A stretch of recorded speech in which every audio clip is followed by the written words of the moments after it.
Normal ಆಗಿ ಬೇರೆಯವರೆಲ್ಲ check ಮಾಡಿಸಿದ್ರೆ 100, 120, 140, 150 ಎಲ್ಲ ಬರುತ್ತೆ. ನನಗೆ ಯಾಕೆ 250 ಬರ್ತಾ ಇದೆ? ಬಟ್ ಯಾವುದೇ ಕೂಡ ಲಕ್ಷಣಗಳು ಕೂಡ ಇದಕ್ಕೆ ಇಲ್ಲ ನನಗೆ.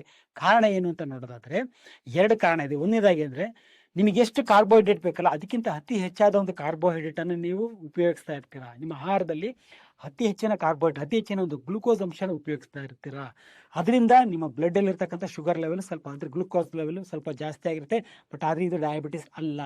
ಬಟ್ ಆದ್ರೆ ಡಾಕ್ಟರ್ಸ್ ಏನ್ ಮಾಡ್ತಾರೆ, ಅಯ್ಯೋ 250 ಬಂದ್ಬಿಟ್ಟಿದೆ, ತುಂಬಾ ಹೈ ಇದೆ, ನಿಮ್ಮ ಡಯಾಬಿಟಿಸ್ ಇದೆ, ತುಂಬಾ ಹೈ ಇದೆ. ಆಕ್ಚುಲಿ ಇದು ಡಯಾಬಿಟಿಸ್ ಕಾಯಿಲೆ ಅಲ್ಲ, ಬ್ಲಡ್ ಶುಗರ್ ಲೆವೆಲ್ ಜಾಸ್ತಿ ಆಗಿದೆ. ಯಾಕಂದ್ರೆ ನೀವು ಅತಿ ಹೆಚ್ಚಾದ ಕಾರ್ಬೋಹೈಡ್ರೇಟ್ ಅನ್ನು ಉಪಯೋಗಿಸ್ತಾ ಇದ್ದೀರಾ ಅಷ್ಟೇ. ನೋಡಿ, ಈಗ ಮುಂಚೆ ಹೇಗಿತ್ತು, 1921, 1922ಕ್ಕಿಂತ ಮುಂಚೆ ಹೇಗಿತ್ತು ಅಂತಂದ್ರೆ, ಆ ಸಮಯದಲ್ಲಿ ಮೆಡಿಸಿನ್ಸ್ ಕಂಡುಹಿಡಿದಿರ್ಲಿಲ್ಲ.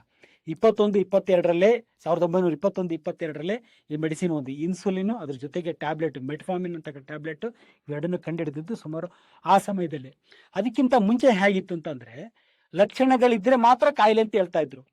ನಿಮಗೆ ಶುಗರ್ ಸಿಂಪ್ಟಮ್ಸ್ ಅಂದ್ರೆ ಯೂರಿನ್ ಜಾಸ್ತಿ ಹೋಗೋದು, ಜೊತೆಗೆ ಬಾಯಾರಿಕೆ ಆಗೋದು, ಸುಸ್ತಾಗೋದು, ವೆಯ್ಟ್ ಕಮ್ಮಿ, ಇದೆಲ್ಲ ಇತ್ತು ಅಂತಂದ್ರೆ ಮಾತ್ರ ಅದನ್ನ ಡಯಾಬಿಟಿಸ್ ಅಂತ ಕರಿತಾ ಇದ್ರು.